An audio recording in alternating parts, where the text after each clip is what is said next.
제가 장담하지만 칫솔질을 하는데 내가 한 번이라도 피가 난 적이 있다, 아니면 심한 악취가 난다거나 하는 경우 우리 전신에 염증이 생겼다는 겁니다. 이 치주 질환은요, 혈관을 다 망가뜨리기도 하고요, 뇌혈관이 터진다거나 뇌동맥류가 생겨서 실제로 반신불수가 생긴다거나, 또 여자분들 같은 경우에는 조산을 일으킨다는 보고도 있고요, 또 남자분들은 심지어 성기능 장애까지 2배 이상 생긴다는 보고가 있을 만큼 치주 질환은요, 암하고 똑같습니다. 많은 분들이 바깥쪽을 많이 이렇게 위아래로 닦으시죠. 그게 잘못된 겁니다. 40세 이상이 되시게 되면은 대부분 경우에는 흉추는 잘 생기지 않습니다. 그렇기 때문에 40세 이상이 되시면 칫솔질을 하시면 안 되고요. 가장 첫 번째는, 안녕하세요. 저는 치과의사가 된 지는 25년 차가 됐고요. 병원을 개원한 지는 20년 된 치과의사 장혁진이라고 합니다.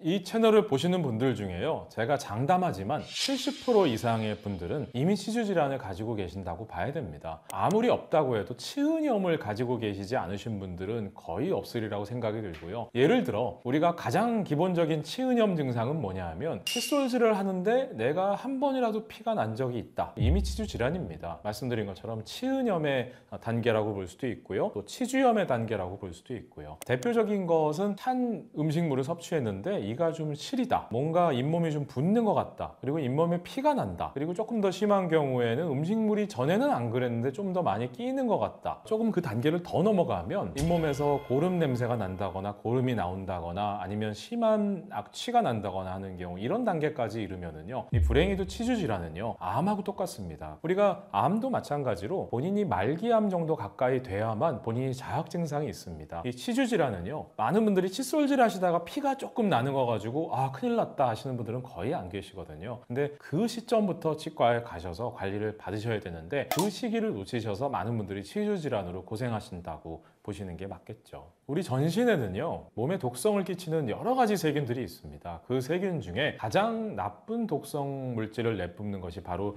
진지발리스라는 세균인데요. 진지발리스 어디서 많이 들어본 것 같아, 이렇게 얘기를 들어보신 분들이 계실 겁니다. 치주 질환을 일으키는 세균을 예방한다, 이런 치약들을 보시면 진지발리스 세균을 억제하는 치약, 이렇게 써 있을 겁니다. 이 진지발리스라는 세균은요, 치주 질환을 일으키는 세균인데요, 이 세균이 문제가 뭐냐면은 정말 특이하게도 혈액을 타고 우리 전신을 돌아다닙니다. 피를 타고 혈관을 돌면은요, 사이토카인이라는 항염증 물질이 나오게 됩니다. 근데 이 사이토카인이라는 물질이 문제가 뭐냐면 우리 혈관 벽에 상처를 냅니다. 그 상처를 낸 부분에 LDL 콜레스테롤 아마 많이 들어보셨을 거예요. 이 나쁜 콜레스테롤 성분이 그 사이토카인이 상처를 낸 부분에 가서 달라붙으면서 딱지를 만듭니다. 그럼 그 부분에 LDL 콜레스테롤이 더 붙는 현상이 생기게 되고요. 쉽게 얘기해서 동맥경화가 생깁니다. 만약에 우리 뇌에 생기게 된다면은 뇌졸중, 뇌혈관이 터진다거나 뇌동맥류가 생겨서 실제로 반신불수가 생긴다거나, 보통 중풍이라고 부르잖아요. 이런 증상들이 실제로 치매를 일으킨다는 보고도 있지만, 이런 분들의 뇌의 성분을 보면 그 안에 진지발리스 세균들이 검출된다는 보고가 아주 많이 나와 있습니다. 그래서 우리 몸의 전신을 돌면서 혈관을 다 망가뜨리기도 하고요. 이 부분이 또 심장에 가게 되면은 심장도 그 안에서 관상동맥 질환을 일으킨다거나, 또 여자분들 같은 경우에는 조산을 일으킨다는 보고도 있고요. 또 남자분들은 심지어 성기능 장애까지 2배 이상 생긴다는 보고가 있을 만큼, 그래서 제가 진지발리스 세균을 억제하는 것이 우리 노년의 삶에 있어서 건강하게 사시는 데 있어서 가장 중요하다는 말씀을 드리고요. 그래도 나는 못 믿겠다 하시는 분들한테 제가 그냥 예를 하나 말씀드리면요, 영화나 드라마 보신 분들 중에 옛날에 사극 보면은 말이나 소를 사고팔 때요, 그 옛날에는 수의사도 없었고 또 엑스레이 장비라든가 피검사도 할 수가 없었기 때문에 그 말이나 소를 사고팔 때는 이 말이나 소가 얼마나 건강한지를 알 수 있는 방법이 없었을 겁니다. 그래서 보통 그 드라마 장면 보면은요, 말이나 소를 사가는 사람들이 말이나 소의 이렇게 치아를 자세히 보는 모습이 있습니다. 근데 우리 조상들이 참 현명했던 게요, 그 치아가, 동물들도 치주 질환이 생깁니다. 우리 반려견들도 스케일링 하는 것처럼 동물들도 다 치석이 생기고 치주 질환이 생깁니다. 그런 이유로 우리 과거의 조상분들이 말이나 소를 사고 팔 때 치주 질환이 생겨서 이가 흔들거리는 말이나 소는요, 실제로 오래 못 살았다고 해요. 거예요. 옛날에는 그 말이나 소가 중요한 수단이었기 때문에 재산의 큰 부분이니까 정말 중요했겠죠. 제가 이 말씀을 드리는 이유는 우리가 건강하게 전신 건강을 유지하시는 데 있어서 치주 질환이 생기지 않게 하는 거, 그리고 진지발리스 세균이 우리 입안에 없을 수는 없습니다. 근데 그 진지발리스 세균을 최소화하는 것이 단순히 식사를 잘 하시는 것뿐만 아니라 전신 질환이 생기지 않고 건강하게 오래 사시는 데 있어서 정말 중요한 부분이라는 걸 꼭 좀 말씀드리고 싶습니다.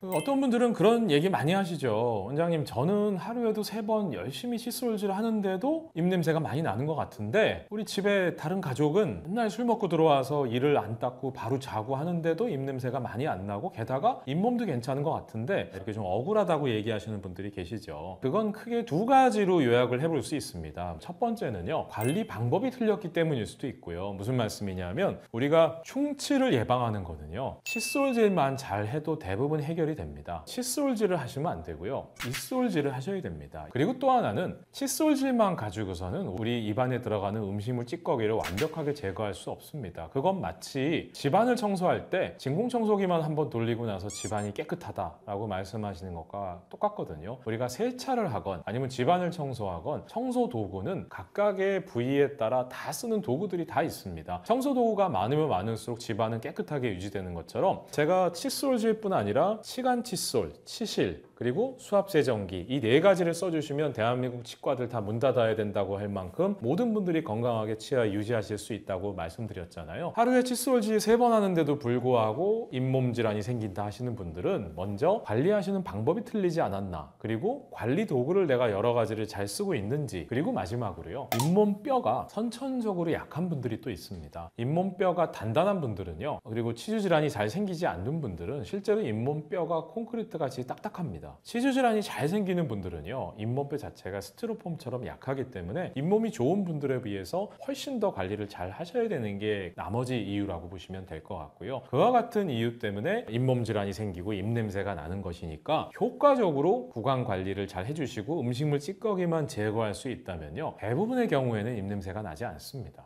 자, 제가 모형을 한번 준비를 해봤는데요. 작은 모형으로는 좀 보시기 어려우시니까 좀 과장되게 큰 모형과 좀 과장되게 큰 칫솔을 좀 준비를 해봤습니다. 제가 칫솔질은 치아를 닦는 거라고 말씀드렸고요. 근데 제가 지금 강의 드리는 주제는 충치가 생기지 않게 하는 게 아닙니다. 40세 이상이 되시게 되면은 대부분 경우에는 충치는 잘 생기지 않습니다. 충치를 일으키는 세균과 치주 질환을 일으키는 세균은 반비례하거든요. 같이 공존해서 많이 생길 수가 없습니다. 그렇기 때문에 40세 이상이 되시면 칫솔을 가지고 칫솔질을 하시는 것이 아니라 입솔질을 해야 된다는 거죠. 무슨 말씀이냐면, 많은 분들이 이렇게 치아를 이렇게 위아래로 닦으셔야 되는 것들은 이제 많이 아시고 계세요. 근데 어떻게 치아를 닦으시는지 제가 환자분들께 한번 보여주세요 하면, 대부분 많은 분들이 치약을 많이 짭니다. 많이 짜서 이 바깥쪽을 많이 이렇게 위아래로 닦으시죠. 그리고 물론 많이 잘 하시는 것은 이렇게 씻는 면들은 잘 닦아주세요. 위에도 물론 씹는 면들은 잘 닦아주시는 경우가 있고요. 근데 많은 분들이 첫 번째 치아에 있어서 놓치시는 부분들은요, 첫 번째는 안쪽들은 잘 닦아주지 않는 경우가 많이 있습니다. 그 이유가 뭔가 보면 실제로 본인이 거울로 보셨을 때 잘 보이지 않기 때문이고요. 또 많은 분들이 필요 이상으로 많이 닦으시는 분들은 이 아래 어금니나 앞니들은 잘 보이기 때문에 많이 닦아주실 수밖에 없죠. 근데 우리가 놓치시는 부분들은 윗니, 아랫니 안쪽 부분들, 그건 칫솔을 이렇게 세우셔서 닦으셔야 되기 때문에 많은 분들이 놓치시기도 하고요. 또 실제로 저희가 오랜만에 병원에 오셔서 스케일링 하시는 분들한테 치석이 많으시다 이렇게 말씀드리면요, 나 칫솔질 많이 했는데 무슨 소리냐 하시는 분들이 계시거든요. 그게 보이는 부분들만 닦으셔서 그렇습니다. 특히 담배 태시는 분들이 많이 치석이 끼고 니코틴이 끼시는 부분들이 이 윗니 안쪽들이 많이 끼게 되고요. 그리고 또 하나는 우리가 침샘이 3군데가 있습니다. 많은 분들 아시겠지만 이하선이라고 해서 귀 밑에 침샘이 있고요. 그리고 혀 밑에, 그리고 턱 밑에 침샘이 있습니다. 근데 특히 치석이 많이 끼는 부분들은 이렇게 침샘이 나오는 부분들에서 치석이 많이 끼게 되거든요. 아래 앞니 안쪽에도 치석들이 많이 끼게 되는데, 이 부분들도 이렇게 칫솔을 세우셔야 되기 때문에 많은 분들이 잘 닦지를 못하세요. 그래서 제가 추천드리는 것은, 칫솔도 너무 일자형인 것은 좀 곤란하고요. 칫솔 자체가 이렇게 휘어있는 칫솔들이 있습니다. 그 칫솔들은 어금니뿐만 아니라 아래 앞니라든지 앞니라든가 위의 앞니 그리고 안쪽 부분들도 잘 닦을 수 있게 휘어 있거든요. 일직선이면 그 부분들을 효과적으로 닦을 수가 없습니다. 그렇기 때문에 치아는 안쪽이라든가 혀 닿는 부분들 쪽을 좀 더 중점적으로 닦아주는 것이 중요하고요. 그리고 40세 이상의 경우에는 제가 잇몸을 닦는 것이 중요하다고 말씀드렸는데요. 잇몸을 닦는다는 것은 무슨 말씀이냐면 치아를 닦는 것이 아니고요. 보통 치아는 이렇게 좌우로 문지르거나 위아래로 닦으면서 많이 움직이게 됩니다. 근데 잇솔질, 잇몸을 닦는 잇솔질은 많이 움직이실 필요가 없고요. 칫솔모가 치아와 잇몸 사이에 이렇게 비스듬하게 이런 식으로 비스듬하게 된 상태에서 문질러 주는 것, 그 자리에서 진동만 주면 되고 움직일 필요가 없습니다. 이런 식으로 부위에 따라서 이렇게 꾹 아래 방향으로, 위의 잇몸 같은 경우에는 칫솔모 이렇게 45도로 접근해서 이렇게 진동을 주면서 움직이기만 하면 됩니다. 근데 아마 이렇게 잇몸을 잘 안 닦아 보신 분들은요, 처음에 제가 말씀드린 방식으로 닦으시면 칫솔모가 좀 따끔따끔하다거나 칫솔질 할 땐 몰랐는데 잇몸을 이렇게 자극을 주니까 많이 아프고 피가 난다고 하시는 분들도 계실 겁니다. 피가 난다고 하는 것은 무슨 의미냐면요, 그 부분에 그동안에 음식물 찌꺼기가 많이 끼고 염증이 생겼다는 겁니다. 근데 많은 분들이 칫솔질을 하다가 잇솔질을 하다가 피가 나게 되면은 이게 내가 칫솔질을 너무 세게 해서 잇몸에 상처가 났나? 이렇게 생각하시고 그 부분을 안 건드리시는 경우가 있는데요, 그게 잘못된 겁니다. 칫솔질은요, 잇몸에 상처가 날 수가 없습니다. 그건 거의 불가능하고요. 칫솔모가 요즘은 미세모라고 해서 이렇게 상당히 부드러운 나일론 소재로 되어 있는 것들이 많이 나옵니다. 이렇게 미세모 같이 부드러운 칫솔모를 쓰시게 되면은 더더욱 칫솔로 인해서 상처가 나지 않습니다. 근데 잇몸 질환이 많으신 분들에는요, 처음에는 너무 아파서 막 눈물이 날 만큼 아프신 경우도 있습니다. 그래도 그 부분들을 조금 이렇게 자극을 주시면은요, 희한하게 점점 피가 덜 납니다. 그리고 나중에는 붓기도 가라앉고요. 그래서 이런 식으로 40세 이상의 분들은 칫솔질도 물론 중요하지만 잇몸을 닦아주는 잇솔질을 조금 더 효율적으로 해주시는 게 치주 질환을 예방하는 데 있어서 가장 중요한 방법이라고 보겠습니다. 우리가 또 보통 치약은요, 많은 분들은 어떻게 쓰시나, 제가 환자분들께 칫솔질하는 거 한번 해보세요 말씀드리면 많은 분들이 이 칫솔을 일단 물에 적셔서 닦습니다. 왜냐하면 지저분할 것 같으니까. 그리고 치약을 짜죠. 근데 많은 분들이 치약을 칫솔모가 꽉 찰 만큼 짭니다. 이렇게 닦으려고 하면은 치약이 결국은 세면대에 한 반 이상 떨어지고 막상 입안에는 아예 안 들어간다거나 하시는 경우도 있고요. 치약은 많이 쓰시는 것이 좋은 게 아닙니다. 제가 자동차 세차라든가 설거지 말씀드리지만, 우리가 설거지 를 좀 많이 해보신 분들은요, 세제 많이 안 씁니다. 세제를 많이 안 써도 충분히 잘 닦인다는 걸 아시기 때문에. 근데 치약은 문제가 뭐냐 하면, 너무 많은 약을 쓰시면, 제가 치약에 마모제, 돌가루가 들어가 있다고 말씀드렸잖아요. 근데 그렇게 되면은 치아 자체를 너무 많이 마모시키게 됩니다. 그리고 또 치약 자체에 계면활성제 성분이 들어가 있기 때문에 몸에도 그렇게 좋을 리가 없고요. 치약의 가장 좋은 방법은 이 칫솔모 기준으로 한 3분의 1 정도만 얹으셔도 충분합니다. 근데 또 칫솔모도 크기가 다 다르기 때문에 그냥 제가 아예 양을 말씀드리면, 우리 보통 그 초록색 완두콩 있죠? 그 정도 크기만 짜셔도 아마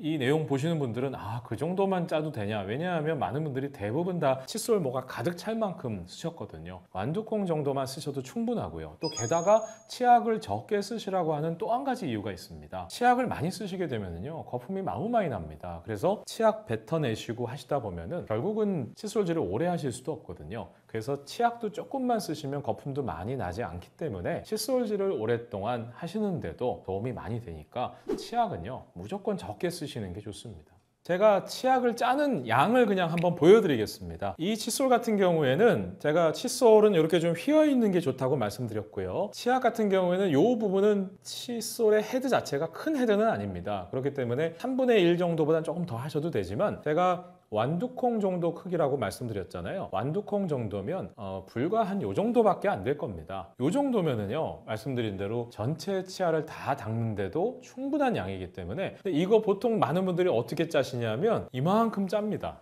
그래서 닦으려고 하다가 세면대에 다 떨어뜨리신다거나 해서 또 짜시는 분들도 있고요. 많은 양이 단순히 뭐 환경이 나빠진다거나 문제가 아니라 본인 치아에도 안 좋기 때문에, 치약 회사에서는 싫어하시겠지만 칫솔질 하실 때는 치약의 양은 정말 줄이시는 게 좋겠습니다.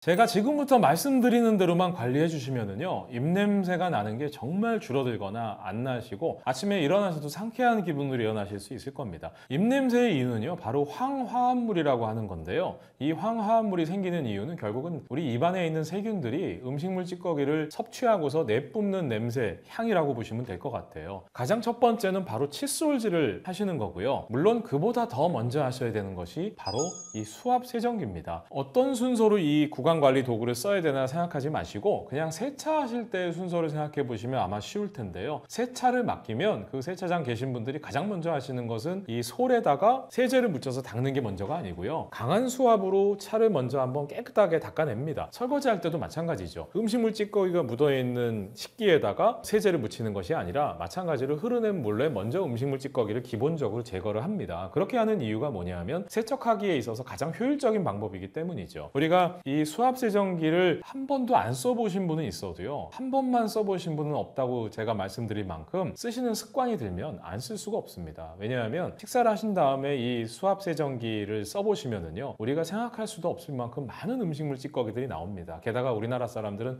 고춧가루, 깨 같은 작은 음식물 찌꺼기들을 많이 섭취하시기 때문에 그와 같은 부분들은 칫솔질만으로는 빠지지 않거든요. 그래서 첫 번째가 자동차 세차할 때처럼 깨끗하게 수압 세정기를 한번 해주시고요. 그리고 두 번째로 칫솔질을 먼저 하셔도 되지만 가장 제가 추천드리는 것은 먼저 치실을 하는 것을 추천드립니다. 이게 조금 더 효율적이에요. 그래서 수압으로 먼저 하시고 치실을 해보셔도요, 또 음식물 찌꺼기가 나옵니다. 왜냐하면 우리가 이 각각의 도구는 음식물 찌꺼기를 빼는 부위가 다 다르거든요. 그래서 치실을 습관 들이시면은요, 저 같은 경우에는 이 28개 치아를 다 치실하는데 채 30초도 걸리지 않습니다. 그래서 치실을 하시고요. 그리고 세 번째로 말씀드린 방법으로 칫솔질을 3분 동안 해주신 다음에, 그리고 마지막으로 이와 같은 치간 칫솔로 이하고 이 사이를 한번 꼼꼼하게, 그래도 또 음식물 찌꺼기가 나옵니다. 그래서 이 네 가지를 하시게 되면은요, 우리 입안에는 거의 음식물 찌꺼기가 남아있지 않게 되고요. 한 가지 놓치는 부분이 우리 입냄새가 많이 나는 이유 중에 하나가 또 혀에 껴있는 음식물 찌꺼기, 보통 설태라고 하죠. 근데 많은 분들이 그냥 이 부분들을 칫솔질로 해서 하시는 분들이 계세요. 그래서 구역질 참아가면서 하시는 분들이 계신데, 요즘은 이와 같은 혀 클리너가 또 따로 나옵니다. 이런 부분들로 마지막에 혀를 한번 닦아주시게 되면 이 5가지만 하시면은요, 이게 습관 되시면 가족분들도 입냄새 난다고 하시지 않을 거고요. 대인관계에 있어서도 훨씬 더 잘 되시리라는 생각이 듭니다.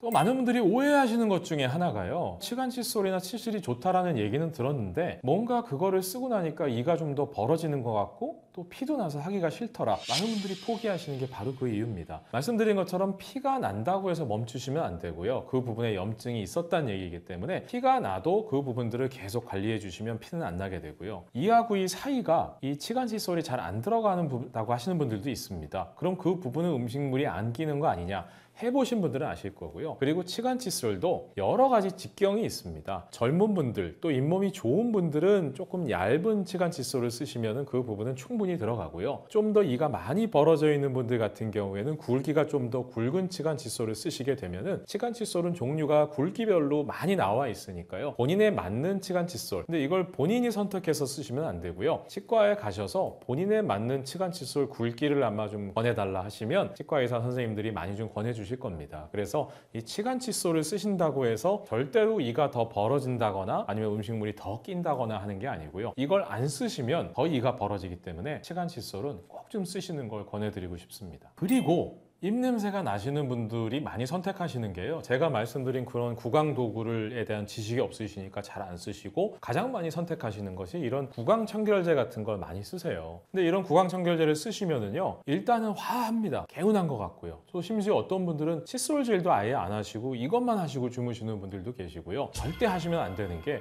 오히려 입냄새가 더 심해집니다. 우리가 구강 청결제 같은 것을 가글액을 쓰시면은요, 화한 이유는 그 안에 알코올 성분이 들어가 있기 때문이거든요. 근데요, 이 알코올 성분이 들어가 있는 가글액들은 문제가 뭐냐면 오히려 입안을 더 건조시킵니다. 우리가 근본적으로 음식물 찌꺼기가 제거되지 않은 상태에서 가글만 하시게 되면 마치 뭐하고 똑같냐면, 식사하신 다음에 음식물 찌꺼기가 설거지하지 않고 그 부분에 설거지하기 귀찮아서 그 부분을 그냥 비닐로 덮어놓는 거하고 똑같습니다. 그러면은 시간이 지나면 어떤 일이 생기는지는 말씀 안 드려도 아실 거고요. 근본적으로 해결하는 것은요, 음식물 찌꺼기를 다 청소하는 겁니다. 그렇기 때문에 양치질을 할 할 수 없는 뭐 그런 경우라면은 이런 가글액들을 쓰시는 걸 추천드릴 수는 있지만요. 정 그래서 쓰셔야 된다면은 알코올 성분이 많이 들어가 있지 않은 가글액들이 있습니다. 어떤 가글액들은요, 입안에 몇 초만 머금고 있어도 너무 입안이 아프고 따끔거리는 가글액들이 있거든요. 이건 알코올 성분이 너무 많이 들어가 있다는 겁니다. 그래서 오히려 이런 가글액들을 쓰시고 몇 시간 지나서 다른 분들하고 얘기하시면은요, 입냄새 더 난다고 할 겁니다. 그렇기 때문에 이런 가글액들은 너무 많이 쓰신다거나 알코올 성분은 좀 적게 들어가 있는 걸 선택하시는 것이 좋습니다. 치주 질환이 생기지 않고 건강한 구강 상태를 유지하기 위해서는요, 본인 스스로 관리할 수 있는 것은